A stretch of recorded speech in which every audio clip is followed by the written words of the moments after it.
जो कम पड़ती है सूद की वजह से, सट्टे की वजह से, जुए की वजह से, जखीरा अंदोजी की वजह से, 2 नंबरी की वजह। ये 5 असबाब हैं गुर्बत के। सूदी निजाम होगा, पैसा चंद हाथों में होगा, सट्टा होगा, जुआ होगा, बदयांती होगी, स्टॉक होगा, जखीरा अंदोजी होगी, हेरा फेरी होगी, बाजार तबाह बर्बाद हो जाएगा, पैसा चंद हाथों में आ जाएगा, गुर्बत आ जाएगी। पाकिस्तान की आबादी 25 से 50 करोड़ हो जाए, रोटी की कोई कमी नहीं है। कमी आती है जब अल्लाह के निज़ाम मईशत को तोड़ा जाता। मेरा अल्लाह कहता फ़ाज़नु बिहर्बिम मिन अल्लाह व रसूल, या सूद छोड़ दो या ऐलान जंग है।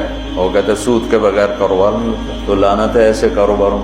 हाँ, हम सूद खत्म करें, हम झूठ खत्म करें, हम जखीरा अंदोजी खत्म करें, हम हेरा फेरी खत्म करें, 2 नंबरी खत्म करें, सट्टा खत्म करें, जुआ खत्म करें, तो रिस्क आम हो जाए, कोई भूखा नहीं सोए।